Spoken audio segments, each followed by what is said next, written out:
Mainam na itaas ang pangalan ng Panginoon, lalo pa nga ako ang mga tao ay may problema.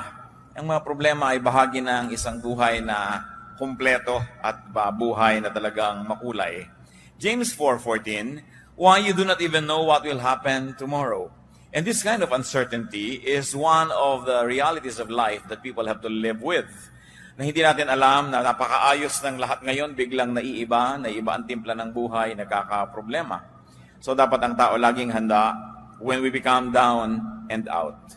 Sabi nga nila, yung pagiging down and out, yung parang pinagtakluban ka ng langit at lupa, hindi ka uso, ikaw ang lagi ang may kasalanan o ikaw itong hindi productive, nangyayari sa buhay ng bawat isa sa atin. At dyan sa mga panahon na yan, nagiging napakahalaga ang pag-unawa natin sa salita ng Diyos at sa mga layunin ng Diyos sa ating buhay. Heavenly Father, thank you for today. Thank you, Lord, for giving us another day of life, for giving extension to this wonderful life that you allow us to live under your leadership. Patawarin mo kami sa mga kasalanan namin, O Diyos. Cleanse us from all our iniquities. Wash us with the blood of Jesus. Enable us to see you, to hold your hand, to hear your voice, to follow you. Palayain mo kami, Panginoon, sa mga kabigatan ng katawan, kabigatan ng isip, kabigatan ng kalooban, at nawa maging sa kabigatan ng Espiritu. At kami ay makasunod sa inyong kagustuhan. Enable us, O God, to hear your voice from among the many noises that struggle and compete for our attention. We like to surrender our hearts to you now. May we be quiet before you, O God. May you speak in power and majesty, move in our midst, and always lift us up. Father, we seek you. We seek you and we came here, awaiting your blessing. In the name of Jesus our Lord and Savior, we pray. You do not even know what a day may bring forth. At kung ang lahat po ng tao ay mayroong pagkilala sa katotohanan na yan, hindi magiging lubos na sorpresa sa atin kung minsan na tayo inaabot ng mga paghihirap sa buhay. What does it mean to be down and out? The dictionary gives very simple meanings: to be destitute, to be impoverished, to be weak and incapacitated. At yan po ay nararanasan ng kahit sinong tao. Babae man siya o lalaki, matanda o bata, mayaman o mahirap, makapangyarihan o hindi makapangyarihan, nadaranasan natin yung tayo down and out.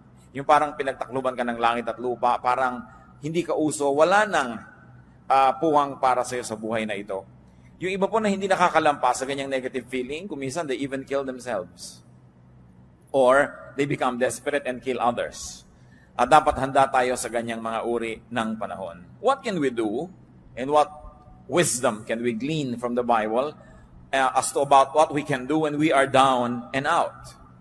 When you are down and out, acknowledge your situation. Accept your situation. Nothing can be changed without facing it first. Dapat tinatanggap. Yun po mga on denial, yun namang hindi nakakalutas ng kanilang mga suliranin. Yung ikinukuble nila yung katotohanan at pinipilit nilang ibahin sa kanilang pagkaunawa, yung malinaw naman dapat at kitang-kita nila na may problema. Psalm 42 verse 6, my soul is downcast within me. Isang uri ng pagtanggap ng aking espiritu ay nanlulugo-lugo. Sabi ko noon, ang aking espiritu ay nanghihina. Psalm 38, 6-8, I am bowed down and brought very low. All day long I go about mourning. My back is filled with searing pain. There is no health in my body. I am feeble and utterly crushed. I groan in anguish of heart. Napakalalim po at napakataas ng mga naabot ng emosyon ng Psalms. At kung atin pong nanamnamin yung mga damdamin na nandiyan sa mga tula na ito at mga awit na ito, ay hindi mahirap mag-identify sa mga kalagayan natin kung ito'y dumarating sa ating buhay.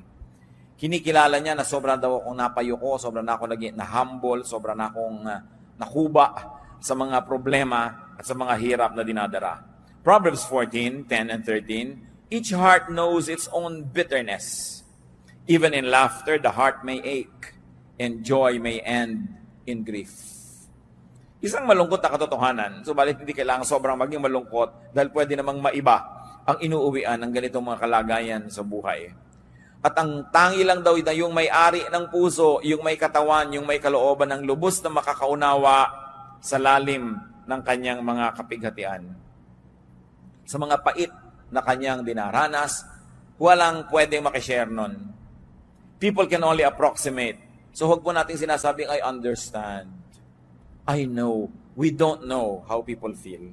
And we don't understand. Kuminsan yan ang pinakamadalas at pinakamadali na pagbaliwala sa pamamroblema ng isang tao. Naintindihan ko yan. Lilipas din yan. Mga pananalita na hindi naman talaga nakaka-comfort. Na gusto mong sabihin, hindi mo alam ang sinasabi mo, hindi mo nadaranas ang dinaranas ko, kaya huwag mong baliwalain ang aking nadarama. Kuminsan sa kagustuhan po natin magbigay ng comfort sa kapwa, we end up trivializing their sorrow. Na minamaliit natin yung malaki sa kanila sa panahon na yon. Tanging yun lang daw may-ari ng puso ang nakakaunawa, nakakabatid ng hapdi, ng pait na nadarama nito. At kahit daw sa kabila ng ating mga halakhak, ikaw na may-ari ng puso, nalalaman mo na may lungkot kuminsan kasama yan. Merong mga pangamba. Na kuminsan nagsasaya ka lang, kaya mga tao naglalasing, kuminsan nagpa-party, kuminsan nagwawala, nagkakalat. They're trying very hard to be happy or to appear happy or to sound happy because they know that they are not.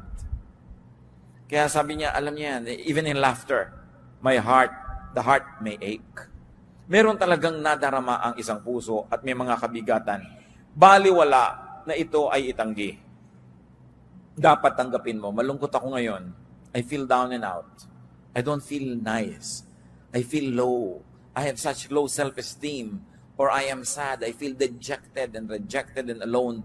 Yung pagkilala po niyan, isang unang hakbang na para tayo makaahon sa ating kinalalagyan. Another thing we do when we are down and out, limit your load. Kahit po mga tulay, makikita natin sa highway, load limit, 15 tons. Sa maliliit na tulay, 10T, nakalagay yun. Ibig sabihin, 10 tons, 10,000 kilos ang kaya lang dalhin ng tulay na yon. Laging may load limit. Kung may dala kayong carry-on baggage, sinusukat-sukat pa yan o lampas ka na sa timbang dahil ito lang ang iyong limit. At ang puso po ng tao may hangganan ng kaya niyang dalhin na pighati. Respect your load limit. Huwag tayong magpaka-superman or superwoman when we are not. Huwag nating pagmukhaing magaan kung hirap na tayo. Kailangan na bawasan ang pinapasan ng tao. Lalo't ang pinapasan ay kasalanan, hindi mo na madala-dala, kailangan magbawas ng mga kasalanan para gumaan-gaan ang ating nararamdaman. Psalm 38 verse 4, my guilt has overwhelmed me like a burden too heavy to bear. Wala na yatang bibigat pa na dalahin kesa sa guilt. Yung inuusig ka ng iyong budhi, napakahirap dalhin yan. At kung nilalasing mo ang iyong sarili, nililibang mo ang iyong sarili para malimutan mo ikaw nagigilty, lalo lang yan bumibigat. At kung tayo po ay nasa isang uri ng ginagawa natin na lalong nagpapabigat ng kalagayan, what is important to do is to get out of the game. Kailangan nakikita natin, ano ba yung source ng aking sorrow? Ano yung source ng aking mga pagiging down and out? Kailangan magbawas ako nito. Tanggalin ko ito o tumakas ako mula sa ganitong mga kalagayan. Ecclesiastes 11:10, so then, banish anxiety from your heart and cast off the troubles of your body. So sabi, kailangang pilitin mong bunutin mula sa puso mo yung mga nakatarak na mga balaraw. Hindi yung ang lagi mo na lamang na idolo ay ang Mater Dolorosa, no, na mayroong 7 punyal na nakatarak sa kanyang puso. Tingnan mo naman ang facial expression. Di ba talagang nagkanda bigat-bigat na? Hindi dapat yun gayahin. Hindi dapat na napakarami mong pinapasan. May mga tao po kasi meron silang ganyan may messianic complex. They think that they are the saviors of the world. Papasanin nila ang daigdig. Pero merong kaya ang tao at merong hindi na kaya. Kung meron tayong activity na sobrang stress ang ibinibigay sa atin, stop. Have a break. Have a vacation from it. Kung meron tayong mga relasyon na talagang stressful, putulin, wakasan, o bigyan muna ng recess, bigyan ng break. Kailangan isara ang pinanggagalingan ng mga nagpapahirap. The Arabs have a saying, close the door that brings in the draft. Yun daw, pinto na pinapasukan ng ambon, ng hangin, ng ulan na isara. At bakit pinto? Kasi wala mga bintana ang bahay nila. No? Sa Arabian Peninsula, the architecture there, wala talaga mga windows.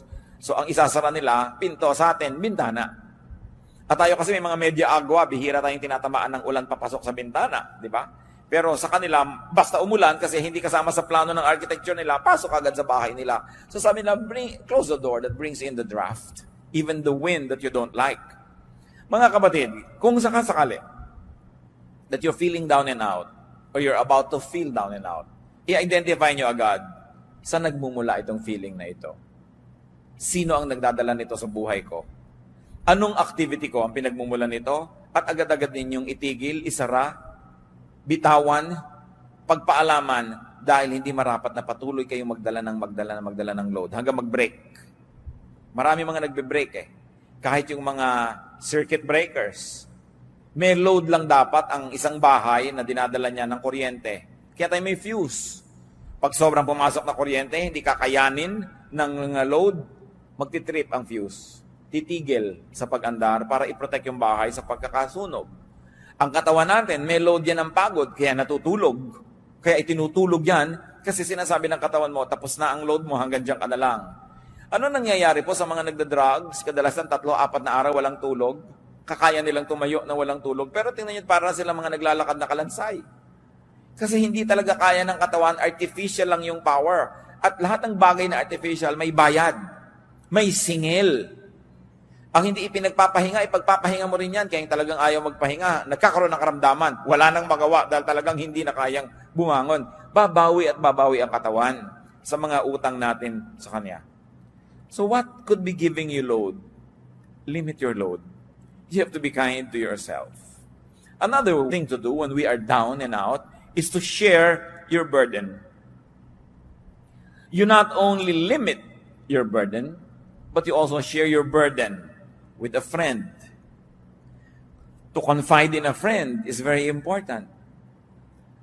Napansin niyo po ba na kuminsan maihingan niyo lang ang problema niyo sa isang napagkakatiwalaang tao kahit wala siyang ibinigay na payo, kahit hindi siya nagpautang, kahit wala siyang ibinigay na tulong, gumaan na?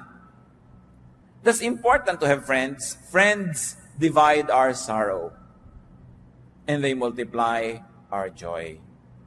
Kaya pag tayo po may mga dinedevelop na mga friends, una, we enjoy the friendship.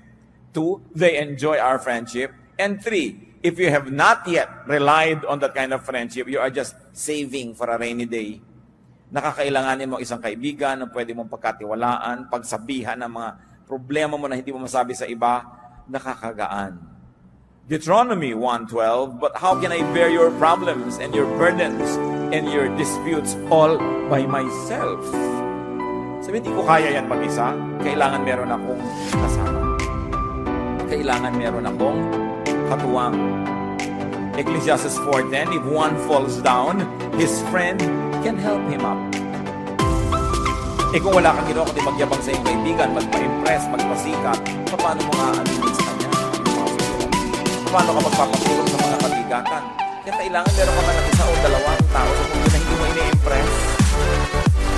Kung ano ka lang yun, yung pagkakaibigan ninyo, kung ano yung akala niya tungkol sa'yo. Kasi talaga pag naman problema na po ang tao, ang pinakamahalaga, yung may makakaharap ng tao, hindi mo kailangan magtuloy. Hindi mo kailangan magbalas kayo and to disappear from God. There's at least one person like that in your life na maaamin mo ang mga ipinakakalihim-lihim mo sa buhay. At kumisan, malaman lang niya yun at malaman mong alam niya, napakalaking tulong na sa iyong buhay. Ecclesiastes 4:10, but pity the man who falls and has no one to help him out. Hindi naman tunay na kahabag-habag. Friends can be angels, especially in difficult moments. And friendship in the Bible is very precious. Proverbs 17:17, a friend loves at all times, and a brother is born for adversity. Kaya daw may kaibigan, kaya tayo may mga kapatid, para sa mga panahon ng pag-ibigan. Bagamat dapat ang nagsasabi nun ay yung tumutulong, hindi yung nangangailangan ng tulong. Pag sinabing, that's what friends are for. Dapat ang nagsasabi nun yung tumutulong, hindi yung nangangailangan. That's what friends are for. Kailangan tulungan mo ako. Naiiba yung value. Yung ikaw yung tumutulong, ayaw niyang tanggapin. So that's what friends are for. Nandito ako para matulungan. Ang nagsasabi niyan po yung tumutulong. Hindi natin inuobliga mga kaibigan natin. That's what friends are for. Therefore, ay mumolestahin mo na. But a friend loves at all times. At kuminsan, ito po ang pinaghihinanakit ng mga tinatawag natin non-Christians, mga unchurch, mga hindi born again, sa mga kaibigan nila na born again, na nagkaroon na ng kondisyon ng pakikipagkaibigan. Hindi na kita kaibigan kung idolatros ka. Hindi na kita kaibigan kung ang baptismo ay ganito lang, hindi katulad ng baptism ko. Hindi na kita kaibigan pag ganito ang doctrinal stand mo sa ganyang bagay, sa ganong bagay. Nagkaroon ng patakaran ng pakikipagkaibigan. Samantalang sa Bible mismo sinasabi, a friend loves at all times. At kung nangangailangan po tayo ng modelo, hindi ba sapat pa at lampas-lampas pa ang Panginoong Hesus na modelo? That while we were yet sinners, He loved us. So why can't born-again Christians love people who don't share their convictions? Why can't born-again Christians not love people who don't share their religious color? Nilalagyan natin ng patakaran. Dapat nga, mas kaya mong umibig. Mas kaya mong magmahal dahil meron kang Kristo sa iyong puso. Pero yung iba, kumikitid talaga ang isip. Akala lang ibig sabihin na maging born-again Christian, Bible-based Christian, evangelical Christian, maging judgmental. Na pagka hindi ka nakakaabot sa aking mga pamantayan na pang-religyoso, hindi ako makikipagmabutihan sa iyo. I will treat you like a pagan, like an outsider. Nababaligtad. Dapat ang Kristiyano, mas kaya nating umibig ng walang patakaran. Sapagkat yun ang pag-ibig ni Jesus sa atin. At yun ang pag-ibig na minodelo ni Jesus na dapat tularan ng lahat ng nananalig sa Kanya. Proverbs 27 verse 10, better a neighbor nearby than a brother far away. Aanin mo nga naman ang kapatid mo na talagang mamamatay para sa iyo, pero ang layo. So maraming panahon daw, higit lalong mabuti ang isang kaibigan ng isang kapitbahay na malapit kaysa isang kapatid sa laman na malayo naman. At sabi pa nga ng Proverbs 18:24, there is a friend who sticks closer than a brother. May mga kaibigang higit pa sa kapatid kung magmahal. At yun ang mga kailangan natin Bihirang-bihira na iiwan ka ng kaibigan mo Mas marami pa ngayon iniwan ng asawa kaysa iniwan ng kaibigan. Kaya hindi ibig sabihin na kayo nag-aasawa na wala na kayong kaibigan. Although your asawa should be your best friend, no? Pero kailangan may kinukultivate ka rin ng ibang friendships. Kasi pag nagka-problema ka ngayon sa asawa mo, kanino ka na ngayon sasandal? Kanino ka na ngayon tatakbo? Kanino ka nahihingi ng tulong? Kailangan ang tao hindi nagsasara ng mga pinto niya sa mga mahahalaga niyang relasyon, lalo ang pakikipagkaibigan.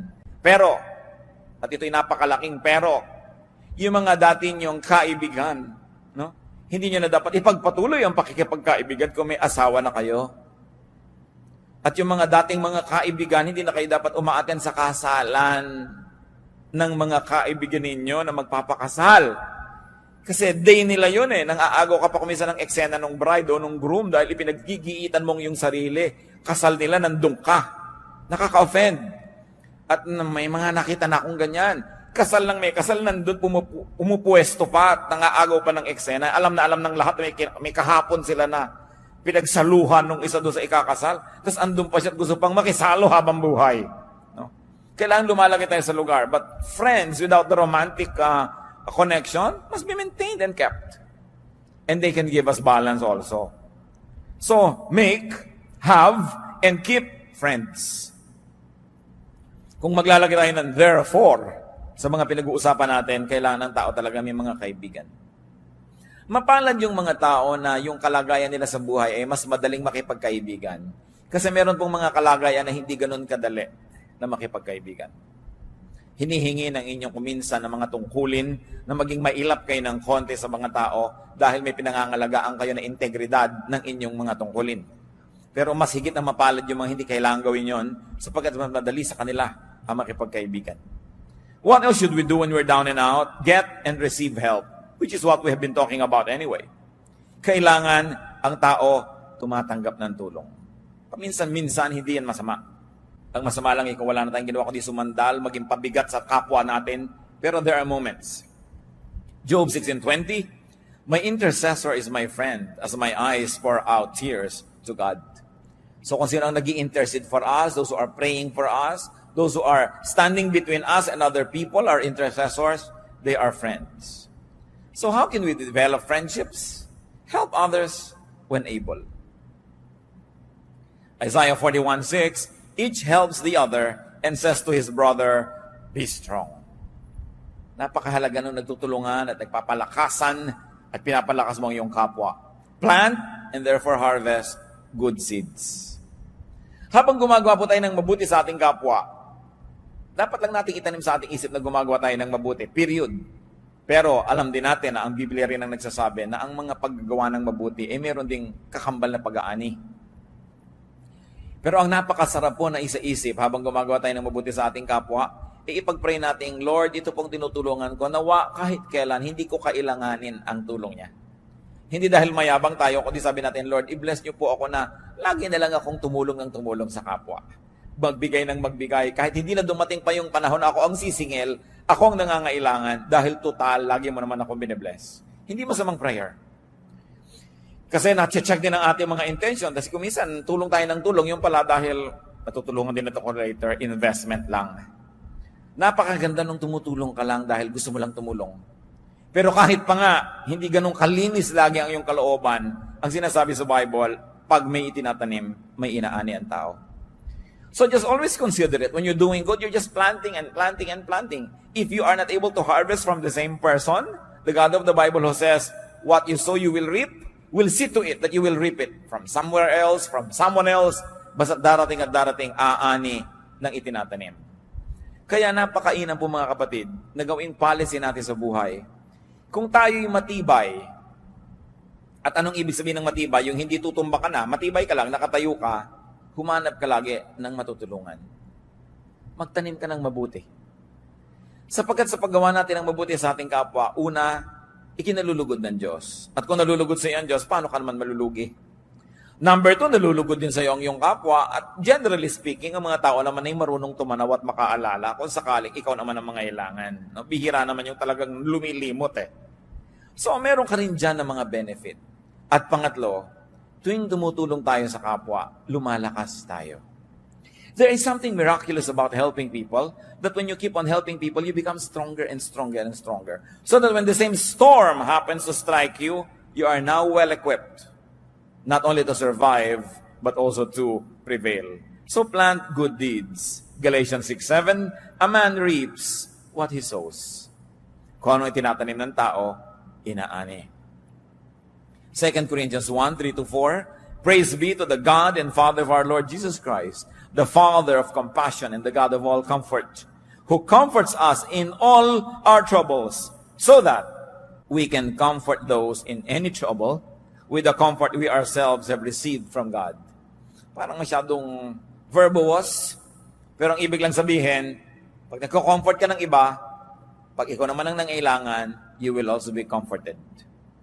Either the people that you have comforted will comfort you back, or other people that you have not comforted will comfort you, or in any of the case, God will cause you to be comforted.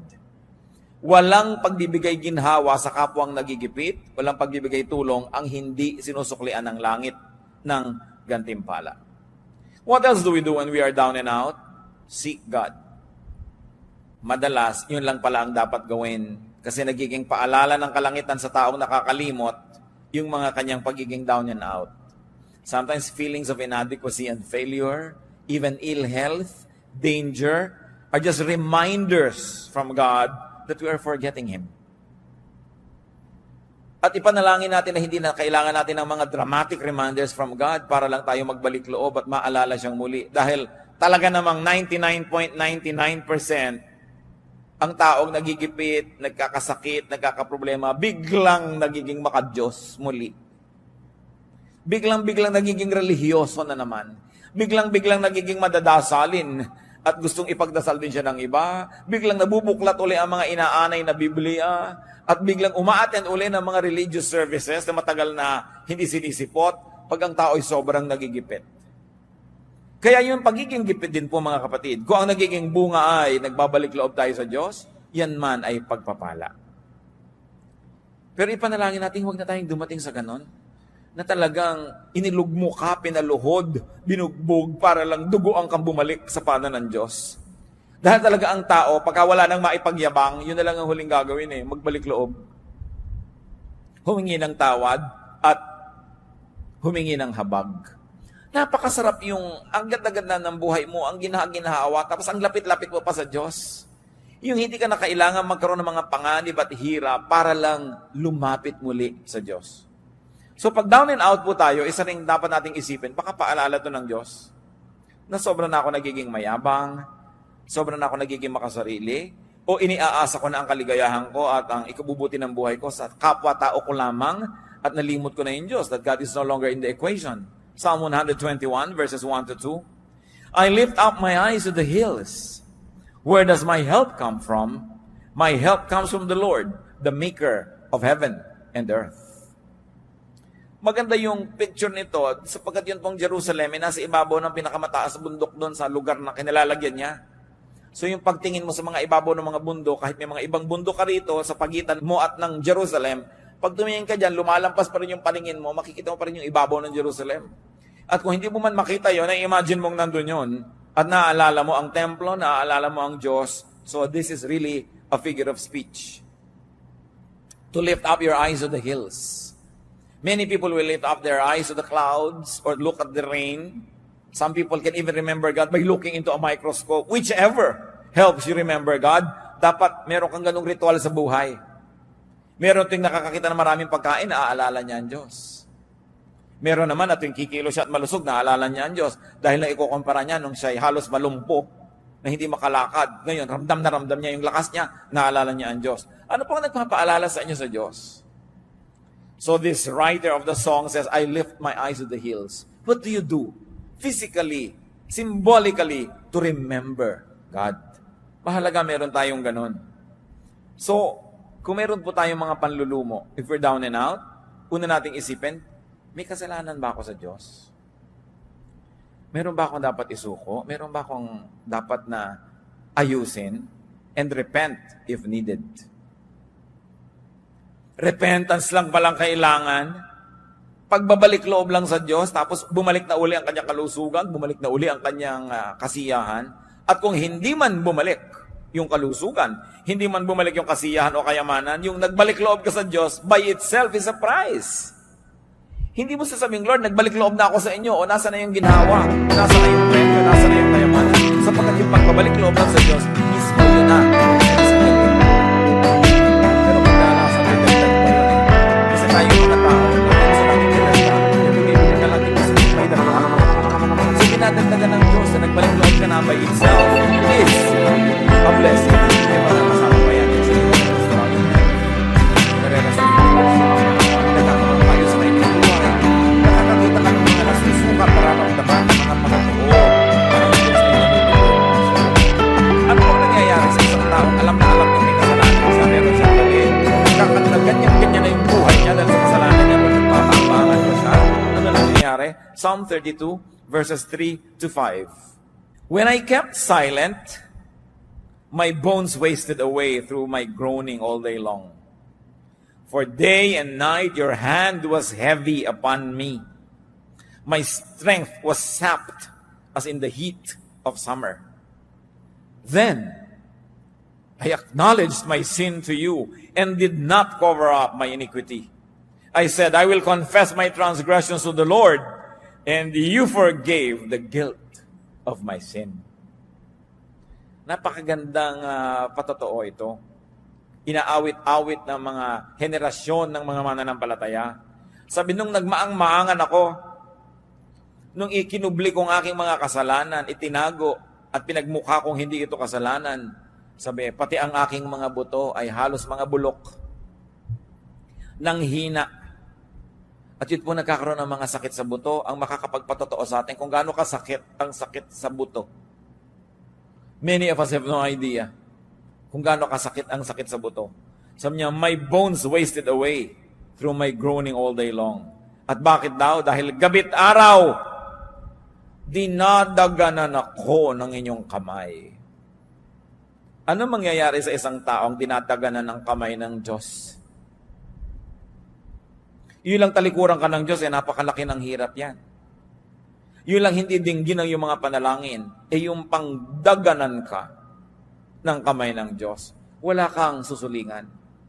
Hindi ko alam kung naranasan niyo ng madaganan, matulog kayo na mayroong isang kabambigas na nakadagan sa inyo. No? Isang kabambigas lang yun. Gaano kabigat ang Diyos? Kung tutuusin.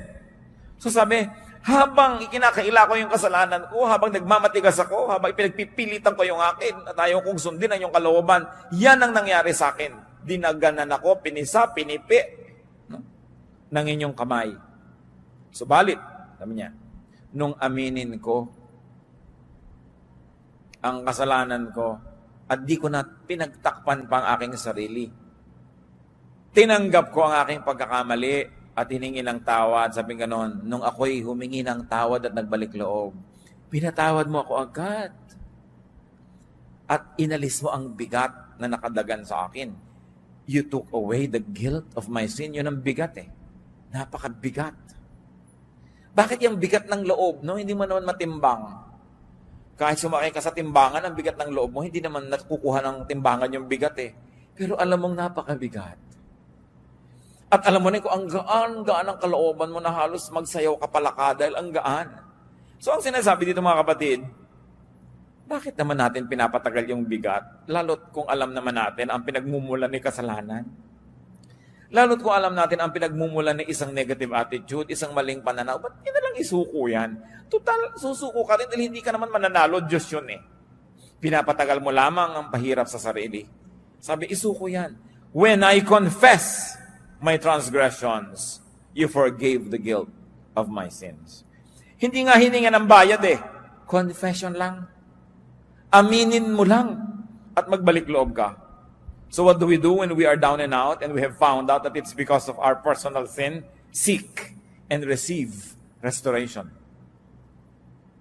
Kailangan ibalik ang ligaya ng buhay, gaan ng puso, saya ng ating espiritu. Psalm 51:12, dalangin ng isang taong nalayo ang loob sa Diyos, restore to me the joy of your salvation and grant me a willing spirit to sustain me.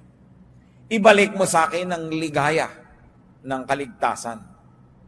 Kasi nawala ang saya. Pwedeng mangyari yan sa isang taong nakaranasan ng kaligtasan ng Diyos. Yung magkagiba-giba pa yung puso, magkalungkot-lungkot pa. Pero yan ay bunga ng napakatagal, sunod-sunod at buong tigas ng ulong pagsuway sa kalooban ng Diyos. That is when we are down and out. What about when others are? What do we do when others are down and out? When people are down and out, be compassionate. That's the first rule ever. Maging mahabagin.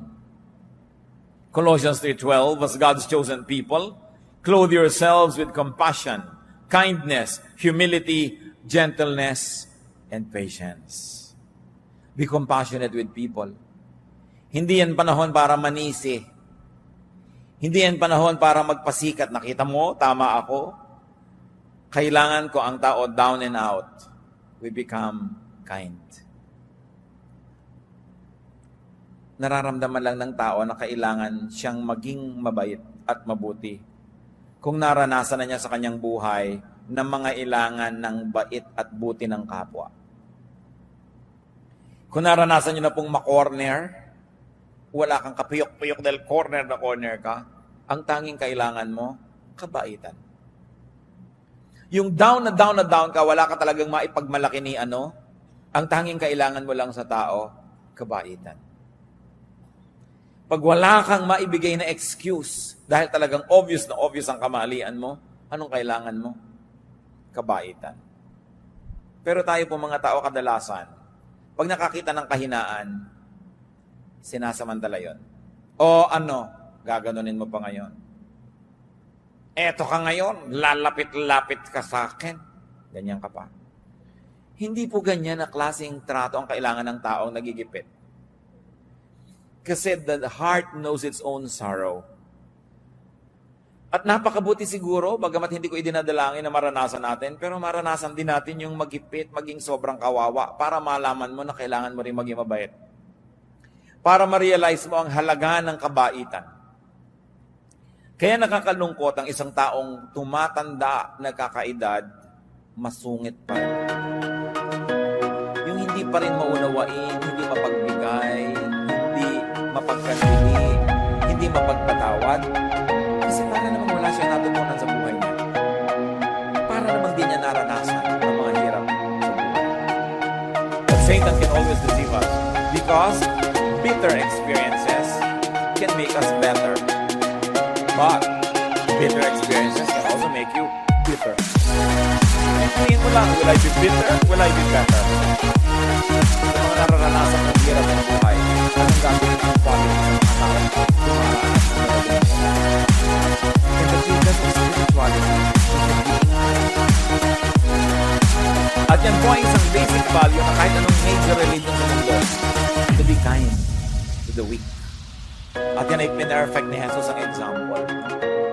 The woman caught in adultery. Meron pa bang higit na malaking kahihiyan kesa sa isang babaeng mahuli sa akto ng paggawa ng isang bagay na pinupuri at sinusukat ng kanyang lipunan na pinakamasamang magagawa ng isang babae nahuli sa akto, kinaladkad ng mga tao sa lansangan, walang kapiyok-piyok dahil caught in the act. Yan ang sabi ng Panginoon, o kung sino walang kasalanan, di ba walang bumataw? Di ba musika sa tenga ng babae yun? Subukan ko niyo kung kayo yung babatuhin. Kung hindi musika sa inyo yung sabihin ng tao na tinanong anong gagawin namin sa kanya? Inilagay sa kamay ni Jesus ang mangyayari doon sa babae. Alam niyo, madalas nasa kamay natin ang mangyayari sa ating kapwa. Kung isang kuya kayo ng isang pamilya, kung itong breadwinner na nagkamali, nakaramay niyo. So ano mangyayari sa kanya? Kasi yung opinion, papakita ng iba. Isa kayo yung tatay, kayo yung nanay. Anong gagawin mo sa isang taong ganun? Pinakita sa atin Jesus ang dapat gawin. Sabi niyo, yung mauna na yung walang pagkakamali. Kaya dahil doon, walang naglakas loob bumato. Kailan nyo ibinibigay yun? Kailan natin kakailanganin yun? Remember, what you sow is what you reap. Napakahalaga na iniisip niya. Kaya ang ating beginning na verse you don't know what a day may bring forth. Be kind, because you don't know when you might be the recipient of the same kindness. So when people are down and out, be compassionate to them, communicate with them. Ang isang napakahirap na mangyari sa isang tao pag siya down and out ay yung ma-isolate. Yung nag-iisip siya, hindi kaya ako tinatanggap ng mga tao, ipinupuwera nila kaya ako sa kanilang buhay. Communicate with them. Yung mga talunan, communicate with them. Kasi iniisip nila, meron pa kayang tatawag sa akin, may magte-text pa, natalo ako sa eleksyon, natalo ako sa contest, natalo ako sa kahit ano pa man. Dahil siyempre maraming kung bumabati sa nanalo, doon sa natalo. Meron pa bang bumabati dyan? Communicate. And when we communicate, we're saying, I'm here, I'm available, I am willing to help. Galatians 6:2, carry each other's burdens, and in this way you fulfill the law of Christ. So be kind-hearted, be gentle.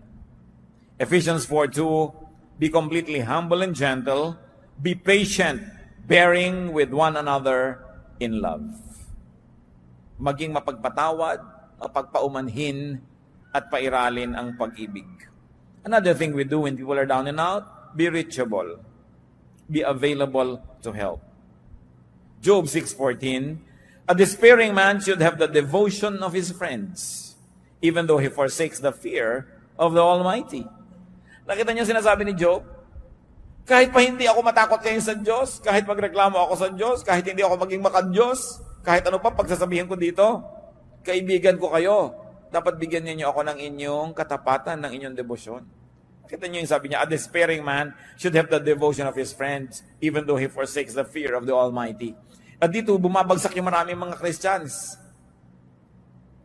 Pagka nagkaroon ng despair, sasabihin agad, kasalanan mo yan. Dapat talaga mangyari sa iyo yan. No? Yung iniisip natin, dahil ang tao may kasalanan, dapat mangyari sa kanya yon. That's already the position of a judge. At ang sabi sa atin, judge not. Ang inuutos lang sa atin, merong nangangailangan ng tulong-tulungan mo without passing judgment. Let God be the judge. Total, God naman talaga ang may alam ng lahat.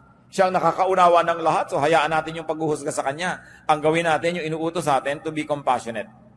And when people are down and out, do not preach. It's not the time to preach. Do not moralize or judge or persecute. Kailan po tayo dapat nagpipreach? Before a disaster. Before people commit a mistake.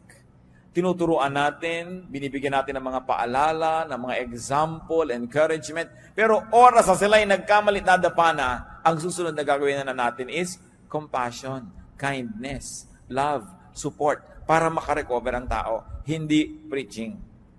Sabi sa Ecclesiastes, there's a time for everything and a time for every activity under heaven. So there's also a correct time for preaching.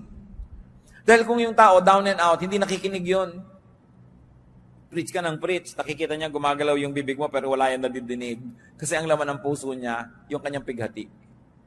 Job 6:24-26, teach me and I will be quiet. Show me where I have been wrong. How painful are honest words. But what do your arguments prove? Do you mean to correct what I say and treat the words of a despairing man as wind? Ano pa yung context nitong si Job? Nung siya ay dinapuan ng kotak-kotakot na dilubyo sa buhay, bagamat alam natin siya ay mabuting tao sapagkat siya dumaan sa pagsubok. May 3 siyang matatalik na kaibigan na naglakbay ng malayo para makiramay sa kanya. At napakaraming araw at gabi ang lumipas na umupo lang sila doon kasama ni Job, walang kakibo-kibo, nakikiisa sa kanyang pighati. Subalit, matapos ang ilang araw, nagsimula na silang magsalita, isa-isa, walang humpay, taking turns. At isa lang ang sinasabi nila kay Job. Nagkaganyan ka, siguradong may kasalanan ka, aminin mo na. Yun lang ang sinabi nila, pagkahaba-habang poetry, basahin mo, ang daming mga stanzas, pero yun lang, hindi pwedeng magkaganyan ka kung righteous ka. Siguradong may mali ka. Anong malay nila? Alam na alam natin because the Bible writers tell us that Job went through a trial. Anong malay mo kung isang tao very righteous pala and going through a trial? Ba't mo i-judge? Kaya sabi nitong si Job, napakasakit na inyong mga salita.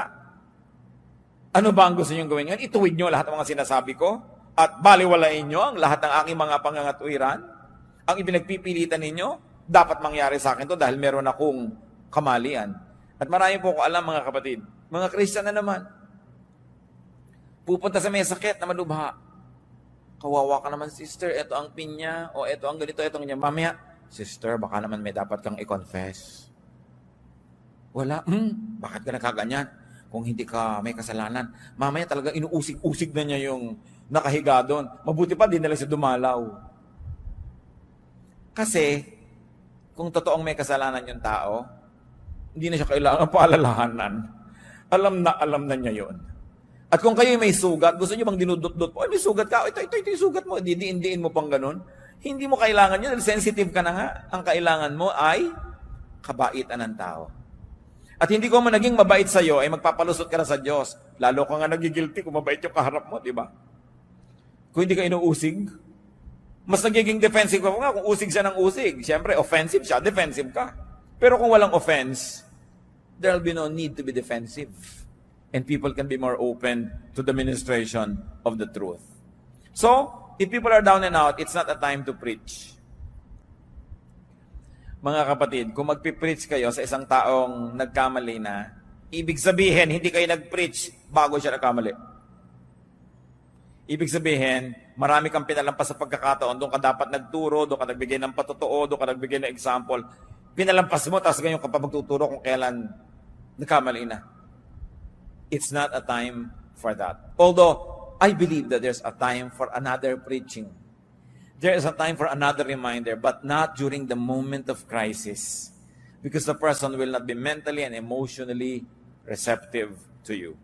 What else do you do when people are down and out? Be discreet. Be silent. And be tasteful in helping others. Lalo yung mga counselors, you must never talk about your counselees. Except, of course, in a clinical record, because some groups, churches, have clinical records of counseling. It's also one way to monitor what kind of counsel the people get. It's a way to monitor what kind of counseling the counselors dispense. So some records are kept, but identities are kept secret. Kailangan discreet ang tao. You don't drop names that you help. Matthew 6:3-4, but when you give to the needy, do not let your left hand know what your right hand is doing, so that your giving may be in secret. Then your Father who sees what is done in secret will reward you. And that goes for giving advice, for giving help. Hindi na natin ipinamamalita ang ganyang mga bagay. Tahimik lang tayo. Napaka-importante na ang tao discreet, hindi matabil, hindi madaldal. Lalo't kayo ay nasa mga service-oriented work. Kung kayo halimbawa yung nagre-retoke ng muka, yan ang inyong hanap buhay, may nire-retoke ka ngayon dito, kung sasabihin, si ano nga, niretoke ko yun eh. Si ganito, niretoke ko. Dahil hindi ka pagtitiwalaan ng nire-retoke mo, hindi, ipamamalita mo rin pala siya. May mga taong ganoon, hindi marunong mag-keep ng mga names. They are just too glad and too foolish to blurt out sensitive information. So it's important to be discreet when you are helping. When people are down and out. Kaya po yung iba, kahit nasasabog na ang dibdib, hindi makapagsiwalat at hindi makapagbulalas sa takot na idaldal nyo.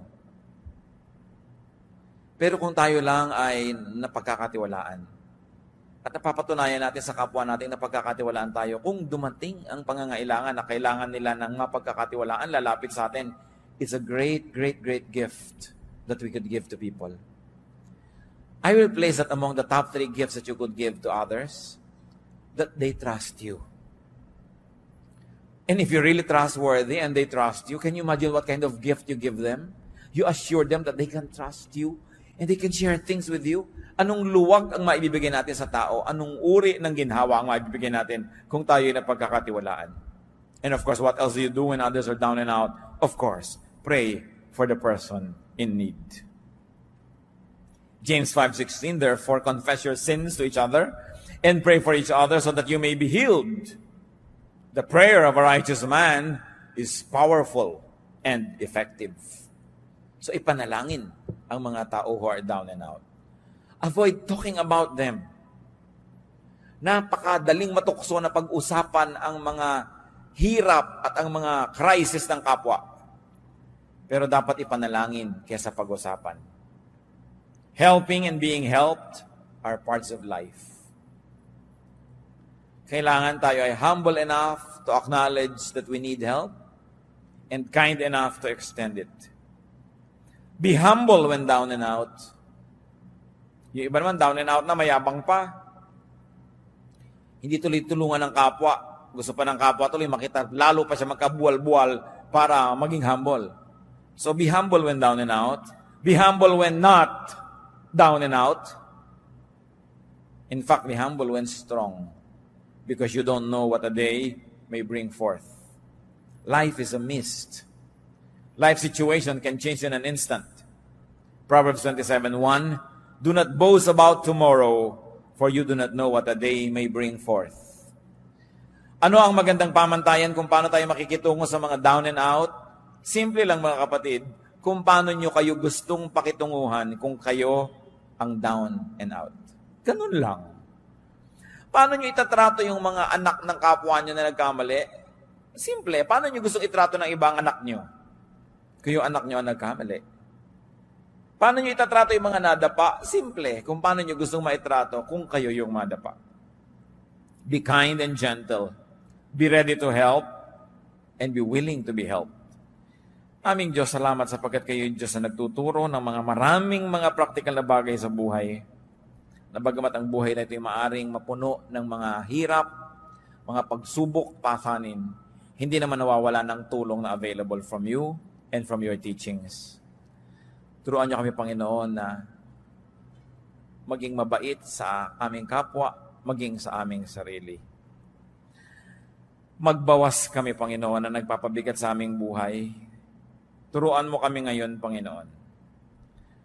Yumuko tayo sa presensya ng Diyos. I like to pray. I am moved by the Spirit to pray. Nais ko ipag-pray ngayon ang mga kapatid natin sa ating pagbubulay-bulay at pag-iisip. Lalong naging malinaw sa inyo na meron kayong mga pabigat sa buhay na kayo rin naman na may kagagawan. O kung di man kayo ang diretsahang may kagagawan, pinapayagan nyo kasi kaya kayo nabibigatan. Pero ngayon, gusto nyo na gumaan ang inyong dala. Kung ngayon nagpapasya kayo, natitigilan nyo na ang paglalagay sa sarili nyong likod ng mga pabigat o kaya di na kayo papayag na pabigatan pa kayo ng mga iba o ng mga sitwasyon. I like to pray for you. We'll ask God for strength and we will ask for God's help that you may be able to do the right thing to do to limit your load. Kung kayo ito, kasi sabi niya, ako'y may kagagawan kung ba't marami rin ako mga dalahin, pero ngayon gusto kong gumawa ng commitment na gagawin ko na kung ano ang magagawa para mawala ang pabigat na ito. You want to make that commitment, we'll ask for strength, we're going to pray. Salamat sa Diyos dahil kumikilos siya sa ating mga puso. Para ano pa natin dinig mo ang salita ng Diyos kung dala mo na naman ang dala mo mga pabigat, parang walang narinig. Parang hindi tinablan ng salita ng Diyos. Hindi nakakahiyang sabihin sa Diyos na Diyos ko, responsible din ako kaya marami kong dala. So ngayon sabihin ko, Lord, with your help, titigilan ko na. Ayoko nang payagan ang ganito mga bagay. Hindi na ako lilikha ng sarili kong mga pabigat o kaya pipigilan ko na ang pagpapabigat sa akin na gawa ng iba. Heavenly Father, muwa po kayo, Panginoon, na isang himala. Bigyan nyo ng kakayahan ang mga anak mo na gawin ang dapat gawin. Kung sila ang may kagagawa ng sarili nilang mga kabigatan, turuan mo ng gagawin para matigilan ito, O Diyos. Lalong-lalo kung alam na naman ang dapat gawin, ang ibigay nyo, Panginoon, isang matibay na pasya na itigil ang mali at gawin ang tama para mawala ang mga pabigat na sila mismo naglalagay. At kung sa pagtayo ng iyong mga anak, meron na mga kabigatan galing sa iba, pero pinapayagan nila. Ang kahulugan ng pagtayong ito, Panginoon, na ayaw na nilang payagan ito, they will say no. Kailangan ng paninindigan, ibigay mo, O Diyos, ang tibay ng loob, tapang at lakas na tumanggi sa impluensya ng ibang tao, sa impluensya ng masasamang espiritu, sa impluensya ng mga kalagayan na labas sa kanilang katawan at labas sa kanilang kapangyarihan. But to resist, you have said it, O God, resist the devil and he will flee from you. By standing up, many of your children would like to resist the work of the devil in their lives. O Lord, give us the wisdom to know specific steps, what to do and what not to do, para huwag payagan ang patuloy na pagpapabigat sa buhay na galing sa labas. Ang pagtayong ito, Panginoon, napakasimpleng gawin ng isang katawan, subalit isang sagisag ng pagkilalang kailangan ng iyong kapangyarihan. Igawad mo, O Diyos, ang kapangyarihan, karunungan, kaliwanagan na kailangan ng iyong mga anak para mapagaan ng mga buhay mula sa mga sariling kagagawan o kagagawan ng iba. Tanggapin niyo ang hinihiling niyo sa Diyos na kalakasan at patuloy tayong yumuko sa presensya ng Diyos. Pray in silence and may the Spirit of God minister to each one of us.